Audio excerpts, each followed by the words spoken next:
Subscribe करें cooking with Farah Khurram को और बेल आइकन को दबाना मत भूलिएगा ताकि आपको हर आने वाली वीडियो आसानी के साथ मिल सके।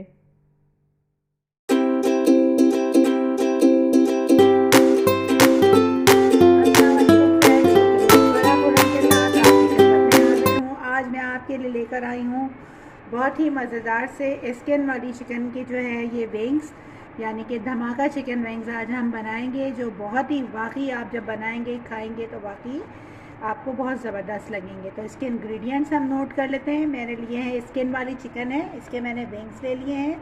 ये 14 विंग्स हैं। तो ये इसको आप जो है स्किन वाली लेंगे तो ये बहुत ही मज़ेदार बनेंगे। इसके अलावा अब जो जो चीज़ें इसके अंदर डाली जाएंगी वो नोट कर लें। सबसे पहले इसके अंदर जाएगा चावल का आटा। ये मैंने मैदा लिया है। आप ये मैदे के बदले आप घर का जो आम इस्तेमाल रोटी वाला आटा होता है वो भी यूज़ कर सकते हैं। ये मैंने लिया है तकरीबन 3 टेबल स्पून के करीब। चावल का आटा भी मैंने 3 टेबल स्पून के करीब लिया था। कॉर्नफ्लावर जो है ये मैंने 2 टेबल स्पून के करीब लिया है। लाल मिर्चों का पाउडर, किसी भी लाल मिर्चें हैं, ये मैंने लिए है 1 टेबल स्पून। कुटी हुई मिर्च है ये मैंने ली है, ये भी मैंने 1 टेबल स्पून। अदरक लहसुन का पेस्ट ये भी 1 टेबल स्पून। कश्मीरी लाल मिर्च जो है वो भी मैंने 1 टेबल स्पून। ब्लैक पेपर यानी काली पिसी हुई मिर्च ये मैंने 1 टी स्पून।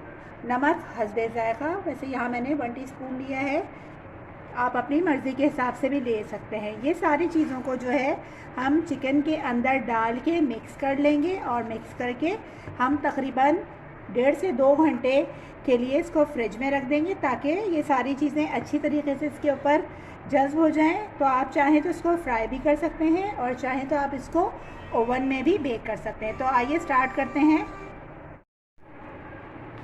अब ये सारी चीज़ें जो मेरे यहाँ पे रखी हुई हैं काउंटर पे, ये एक एक करके सारी चीज़ें मैं इसके अंदर शामिल कर दूँगी और फ्रिज में तकरीबन 1 से 1.5 घंटे रख दूँगी। और फिर जब मैं ये मिक्स कर लूँगी तो फिर मैं फ्राई करते हुए आपको दिखाऊँगी कि मैं इसको फ्राई करती हूँ और ये किस तरीके से इसका लुक आता है। ये सारी चीज़ें हम जो है मैरिनेशन का, ये सारी चीज़ें इसके अंदर इकट्ठी शामिल कर लेंगे।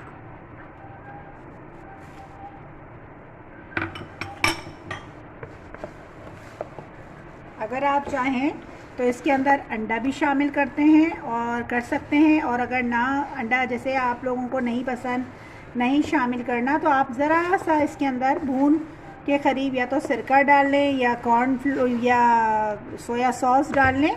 आप इसको फिर इस तरह करके रख दीजिए। ड्राई लग रहा है ये, लेकिन ये थोड़ी देर बाद अच्छी तरीके से चिकन के ऊपर लग जाएगा। तो जब हम इसको फ्राई करेंगे तो ये बहुत क्रिस्पी इसका जो है ना टेक्सचर आएगा और बहुत अच्छा जो है इसका लुक देगा। ये देखें,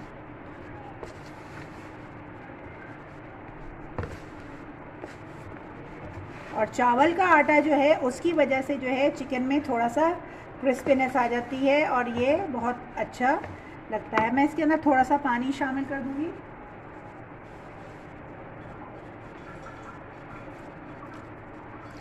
आप चाहें तो सिरका या सोया सॉस भी डाल सकते हैं अगर आपको अंडा नहीं डालना तो। ये देखें, इस तरह मैंने अच्छी तरह से इसको मिक्स कर लिया है।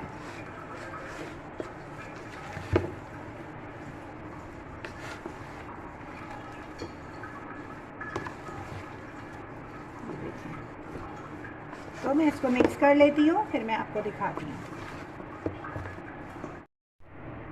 ये देखिए मैंने अच्छी तरीके से इसको मैरिनेट कर लिया है। थोड़ा सा मैंने इसके अंदर सिरका भी शामिल कर लिया था, 1.5 टेबल स्पून के करीब। तो ये देखें पानी और सिरका मिलाया था। तो अब ये अच्छे तरीके से जो है ये देखें आप कितना अच्छे से ये हो गया है सारा। अब फ्रिज में रखूँगी तो ये थोड़ा सा और ज़्यादा बाइंड हो जाएगा मसाला इसके साथ जो है। तो चलें अभी हमें इसको रख देती हूँ और फिर जब फ्राई करूँगी तो फिर आपको बताऊँगी। तो फ्रेंड्स देखें 1.5 से 2 घंटे हो गए हैं मुझे मैरिनेट करके विंग्स को जो मैंने रख दिया था। अब मैं इसको जो है फ्राई करूँगी। मैंने बिल्कुल आँच को दरमियानी आँच रखी है, ऑयल डाल दिया है मैंने पैन के अंदर, और अब मैं एक एक करके विंग्स को फ्राई करूँगी।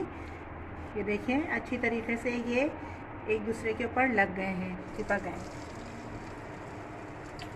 इस तरह करके हम एक एक करके सारे विंग्स को फ्राई कर लेंगे। तो देखें, थोड़े से ये आप कह रहे होंगे ये ओवर कोटिंग नहीं हुई है, बिल्कुल इस तरह अलग अलग है। ये इसी तरह ही मज़े के लगेंगे, क्योंकि बहुत ज़्यादा कोटिंग भी जो है वो चीज़ का जायका जो है वो बदल देती है। जब आप ये खाएंगे तो क्रिस्पी से विंग जो है वो आपको अच्छे लगेंगे। तो जब तक मैंने इसको फ्राई होने के लिए डाल दिया है, फ्राई हो जाएंगे तो मैं आपको दिखाऊंगी।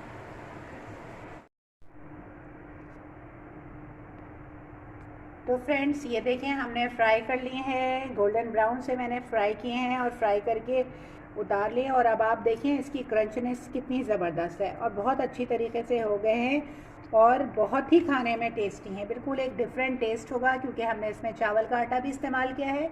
आप घर में ज़रूर ट्राई कीजिएगा, इंशाल्लाह आपको अच्छे लगेंगे। तो फ्रेंड्स, अगर अभी तक आपने मेरा चैनल सब्सक्राइब नहीं किया है तो प्लीज़ मेरे चैनल को लाइक कीजिए, शेयर कीजिए, सब्सक्राइब कीजिए और बेल बटन दबाना मत भूलिएगा ताकि मेरे रेसिपीज़ की नोटिफिकेशन आपको आसानी के साथ मिल सके। इसके साथ ही हम जो है अब आपसे इजाज़त चाहते हैं, नेक्स्ट रेसिपी के साथ बहुत जल्द हाजिर होंगे। जब तक के लिए अल्लाह हाफिज़।